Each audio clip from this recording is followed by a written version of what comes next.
evening, we bring you the latest in the world of sports. I'm Paulo De Rosario. We give you the conversations you want to hear from your favorite icons and athletes. I'm Bea Diaz-Fabros. In tonight's Game Plan, we'll catch up with 9-time PBA champ Marc Pingris, fresh from his special jersey retirement for a little PBA throwback session on his top moments in the league. Then the Pinoy Sakuragi will give us his favorite things about some Magnolia stars. Buckle up, sports fans. Let's get in the game. There are a few career achievements in sports as special as getting your jersey retired and immortalized by the franchise. But with a career resume like Marc Pingris, it was only a matter of time. Pero yung mga achievements ni Marc Pingris, already part of the PBA 40 greatest players list, 9-time PBA champion, 2 times finals MVP, 15-time All-Star. Grabe, that's more times than how old my sister is. 3 times Defensive Player of the Year, syempre sa Gilas Pilipinas, 2-time silver medalist sa FIBA Asia Championship, of course, part of the 2014 FIBA World Cup team. Alam mo, we could go on and on about Ping's list of accolades, but who better to talk about them than the man himself? Now, joining us live tonight, the Pinoy Sakuragi, Marc Pingris. Welcome back to the game, Ping. Hi, Ping. Good evening. Hi guys, good evening.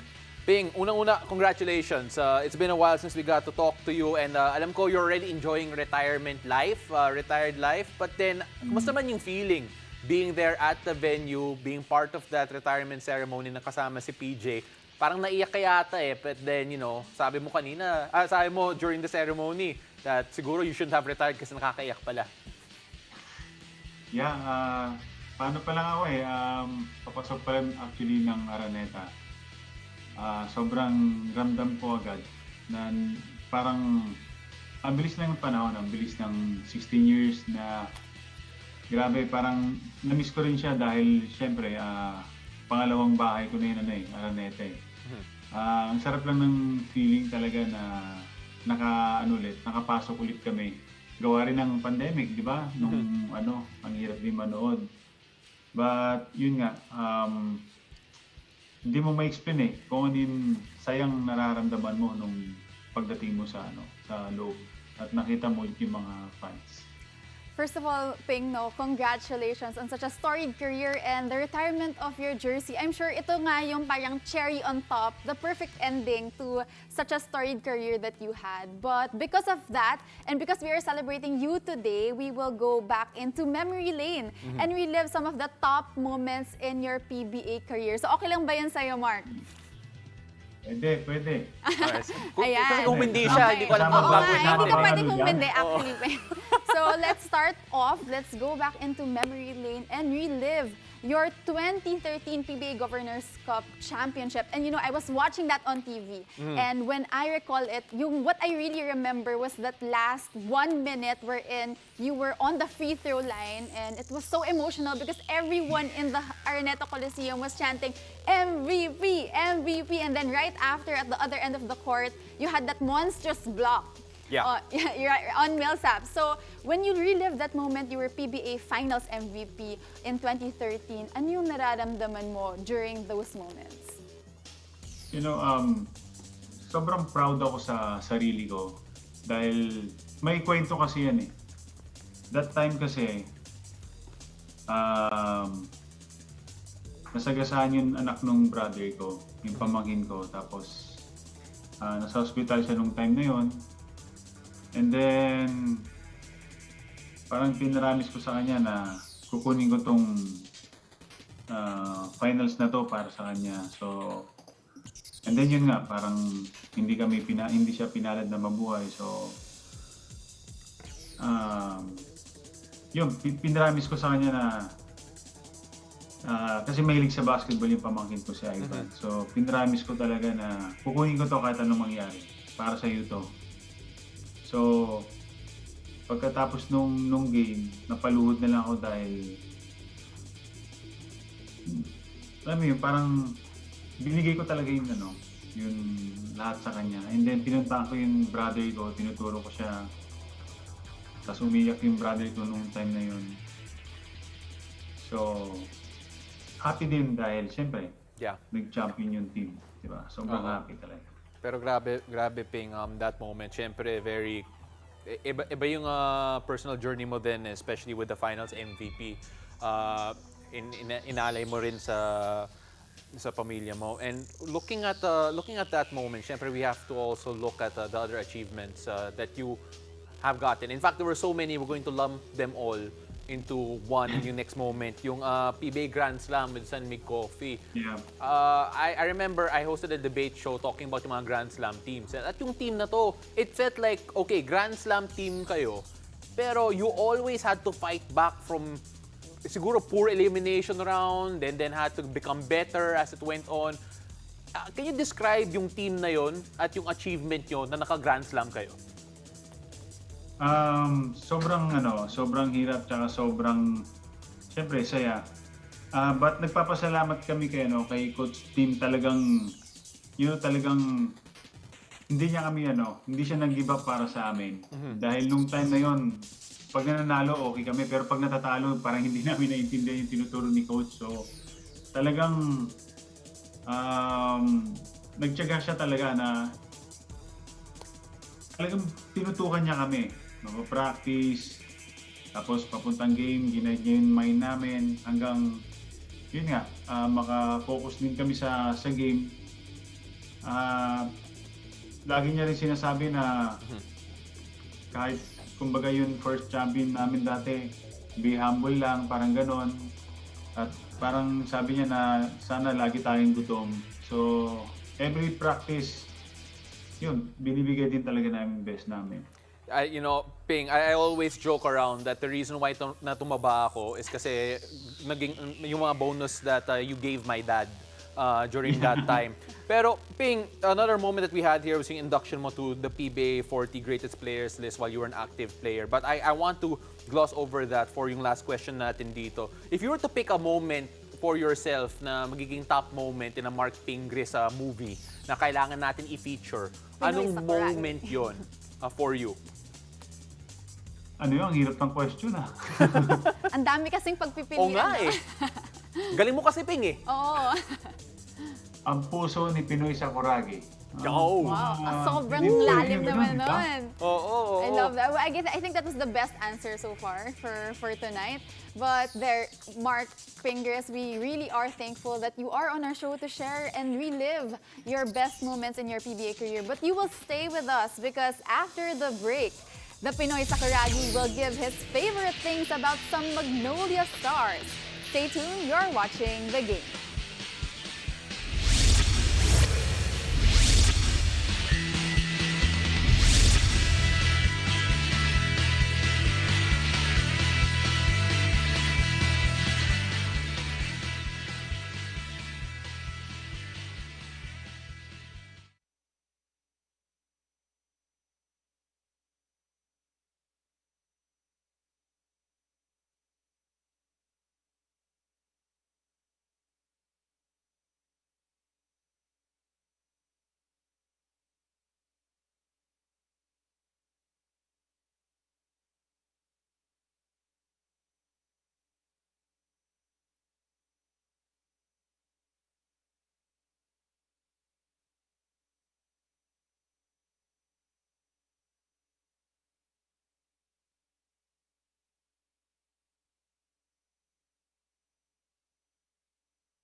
Welcome back to the game. I'm Paolo Del Rosario. Now, before we continue, let us give you a quick update on what's happening. The PBA 3x3 lakas ng tatlo grand finals. Right now, it's a battle for third between Terra Firma and TNT. Unfortunately, they were not able to make it. But moving on into the finals is Limitless App Masters and the Platinum Karaoke. That matchup happening right after the battle for third.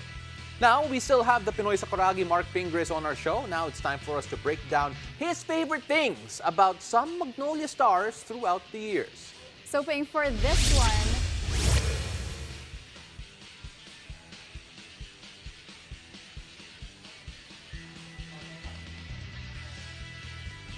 Alright, so to get us started here, Bay, explain mo nga kung anong gagawin ni Ping dito. okay, so for this one, Ping, parang fast talk lang to, no? So mabilis, and the first thing that comes into your mind when we mention one of your favorite Magnolia teammates. Okay, so ready ka na ba, Ping? Okay. Okay, game. So Kinakabahan tuloy ako. ito, madali lang to. So the first one is Calvin Abueva. Oy, wow, warrior.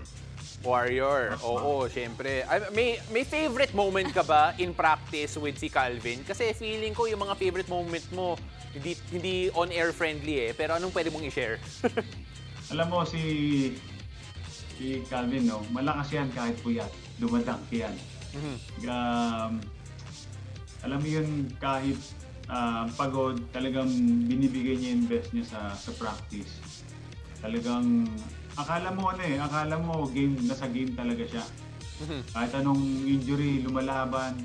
Sabi ko nga, nung nag-retire ako, sabi ko, ikaw yung next na puso dyan. So, parang hindi rin ako nawala eh. Kasi mas doble yung energy ni Calvin para sa akin. Ping, what about next? The calm, cool, and collected Ian Sanggala. Anong masasabi mo sa kanya? Uy, may chicharon boy! Dahil lagi niya binibigyan ng chicharon eh. Pero ano siya, grabe na yung improvement ng laro niya. Hindi siya tumitigil hanggat kumbaga, every game, every practice nag-improve yung laro niya. So, happy ako para sa kanya dahil pag may sinasabi naman ako sa kanya, nakikinig naman. And next naman, Ping, would be your point guard, si Marc Baroka. Ano naman masasabi mo about him? Ito, ang tawag namin dyan, Wolverine talaga yan eh. Dahil kahit anong injured, mag-heal din niya mamaya, tatayo din yan. Tatayo. Tapos mamaya maglalaro ulit. Pag nasaktan ulit, bangon ulit, laro ulit. Parang lang eh, nagpapahinga-pahinga lang eh. So, yun kumbaga yun attitude niya na gusto niya talaga manalo. And of course, up next, si Paul Lee naman. Oo, sure. Ito yung pinakamasipag sa amin. Pinakamasipag na mag-shooting sa amin. Kahit ang practice namin is 7, nandun na siya ng 6, nag-shooting na. And then, pagkatapos ng practice, siya pa rin ulit yun mag-shooting sa huli. So, grabe lang yun niya. Kaya napapansin nyo rin sa laro, di ba? Kahit anong pag na-open siya, kahit anong tira talagang pupasok talaga dahil pinaghirapan niya yun. Oo, ang angas nga ng tondo, no? True. But next one, Ping, would be James Yap. Oy, brotherhood yan. Kumbaga, victory yan eh. Parang, siyempre, magkakaibigan, parang tunay na kaibigan. Sobrang humble na tao. Sobrang down to earth, sobrang mahal na mahal yung family niya. So, Ping, may wish ka, di ba? May wish ka for si James Yap as he winds up his career, di ba? Sorry. Di ba may wish ka for James Yap as he winds up his career? Na sana, Hello, Ping? Can you hear us? Yan. Ayun. Di ba may wish ka for James Yap's career as it comes to an end? Pero naman, may wish naman sa kanya. Pero yung wish ko sa kanya, ayaw niyang sabihin pa TV. Ayaw niya sabihin. Bawal sabihin pala. That is fair. Yung wish ko tol, mamaya na yan, gumagano-gano. Alam niyo na yun. Alam niyo yun. True, and we'll find out whether or not kung maging wish come true yan. And of course, the last one here, PJ Simon. Uy! Ito, sobrang humble na player. Alam mo yun, hindi siya, kasi may time na dati, nung nasa Pure Foods kami, parang second 5 lagi, ganon. Hindi siya nako first 5. And then may time na parang iti-trade daw, pero hindi siya nag-give up. Talagang every pinapasok siya, grabe yung ano niya. Yung maaasahan mo talaga sa score, sa depensa. Kaya sobrang bait na tao, sobrang tahimik lang.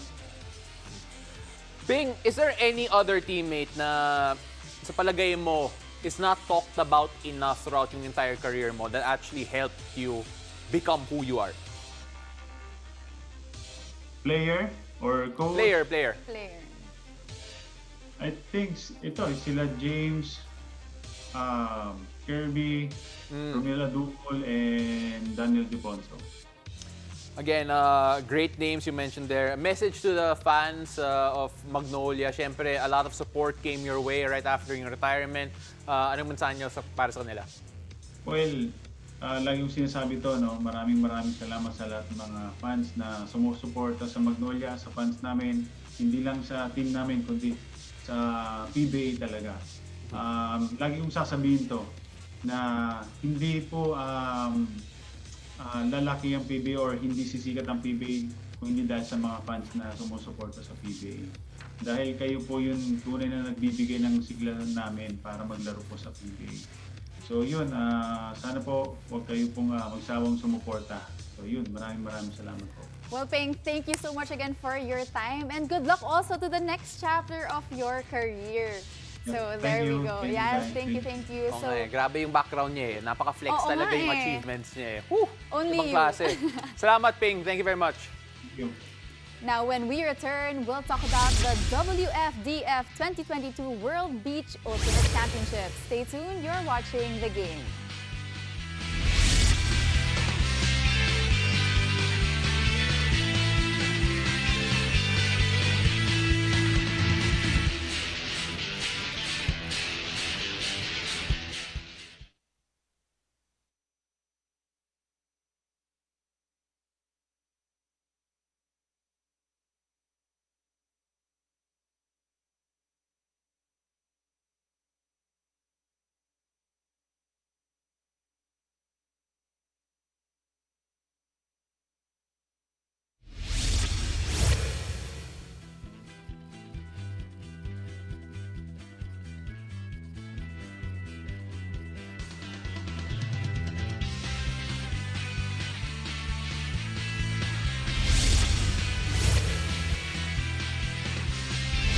You're watching The Game. This in the Philippines is looking to pancake the gold as we look ahead to the WFDF 2022 World Beach Ultimate Championships.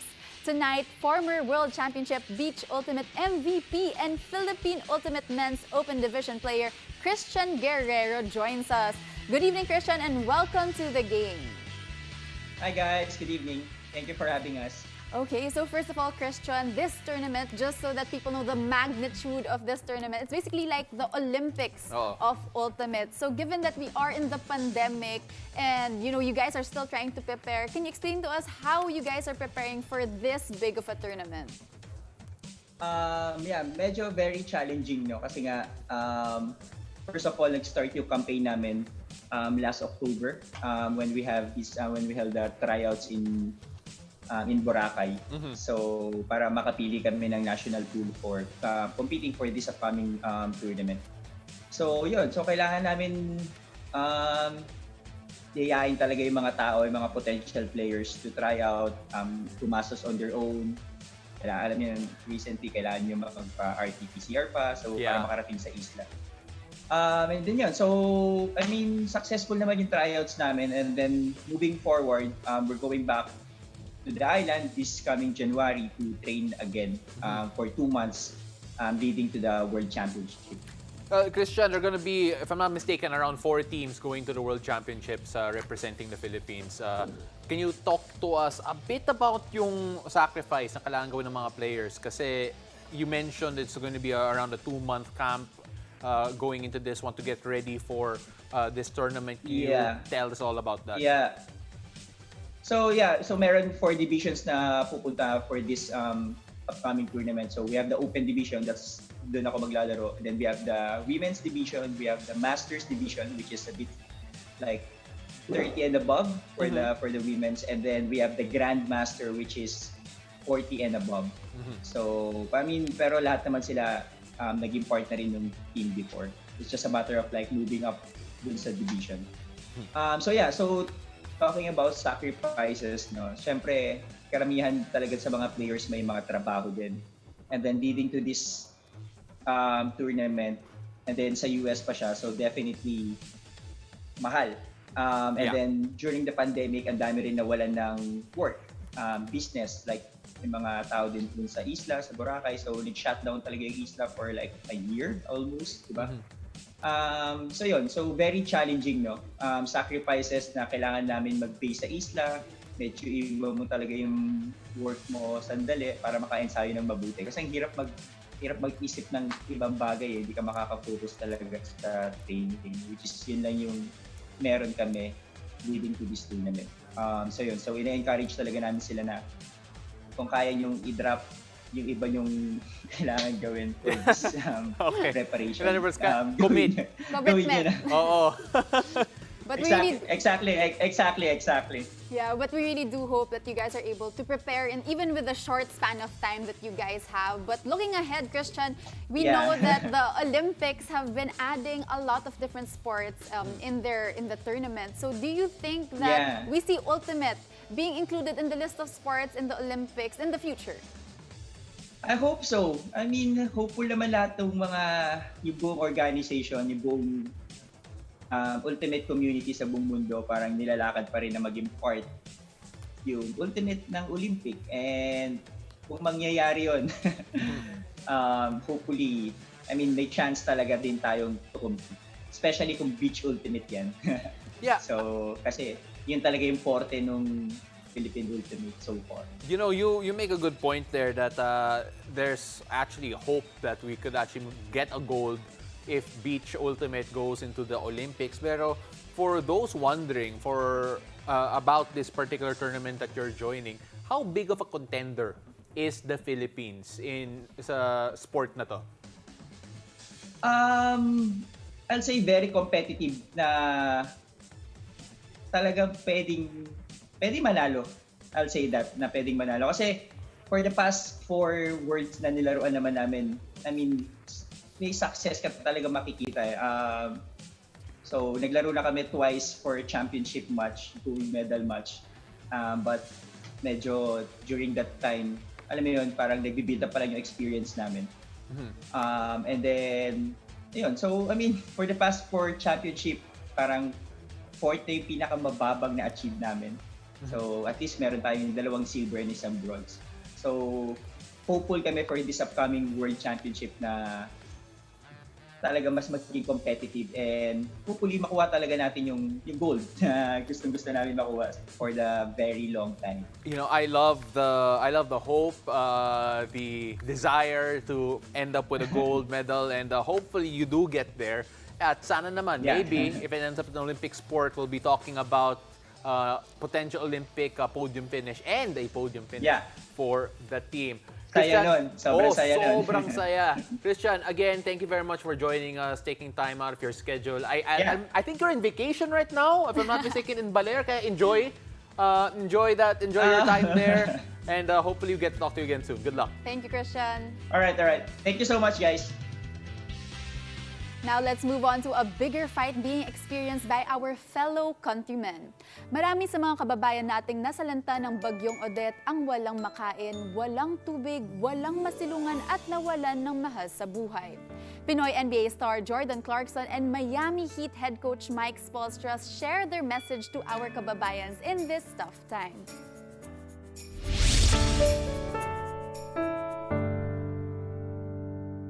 I'm Jordan Clarkson from the Utah Jazz, and our hearts go out to all the Filipinos affected by Odette.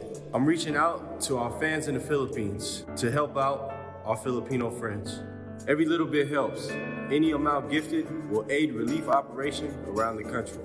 Thank you for supporting our efforts to rebuild communities that need it most. Hi, this is Eric Spoelstra, head coach of the Miami Heat. Our hearts go out to the families affected by Typhoon Odette. I'm reaching out to our fans because we need your help in supporting our Filipino friends. Every little bit helps. Any amount gifted will aid relief operations across the country. Thank you for supporting our efforts to rebuild communities that need it the most.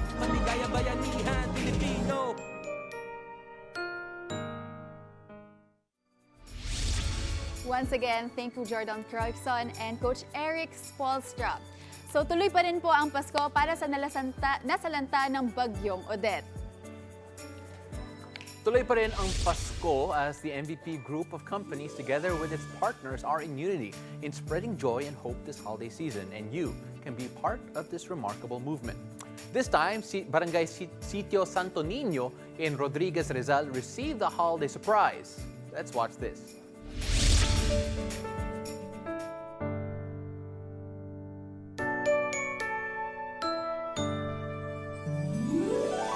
Madaming beses na kami bumabalik dito, napaka-organized kasi. Ang mga tao ay disiplinado, kaya nakikita namin na talagang dapat silang tulungan. Dahil pinangangalagaan din nila to itong area na to. At napaka-importante nun para sa amin dahil kami ay may advocacy din sa environment.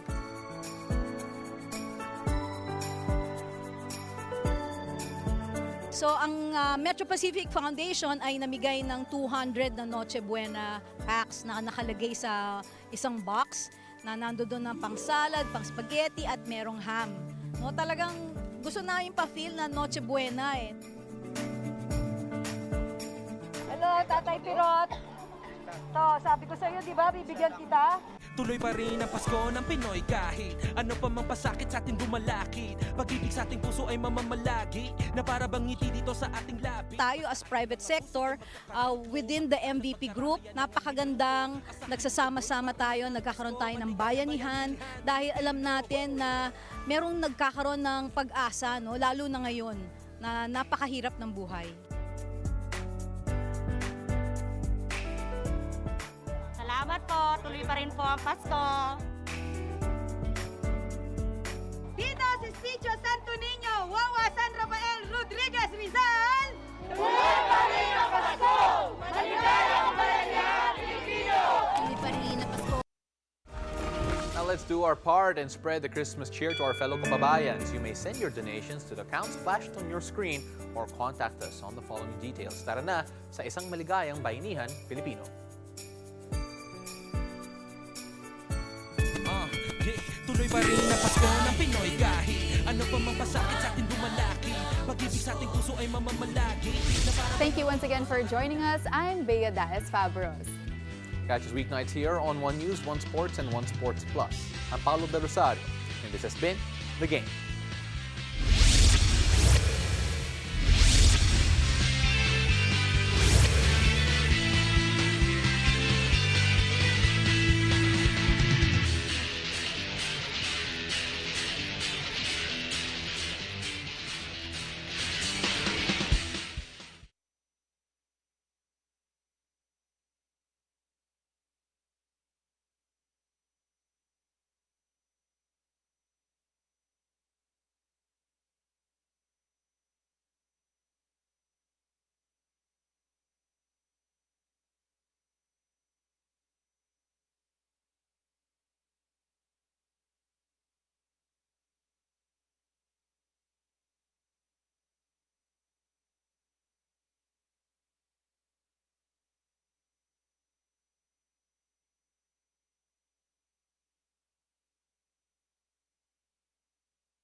Magpapalit na ng taon, pero marami pa rin tayong mga kapatid na nangangailangan sa mga lugar na sinapul ng Typhoon Odette. Salamat po sa iyo, Aguinaldo. Sana makikita sa mga kamag-anak. Kaya naman, muli namin kayong inaanyayahan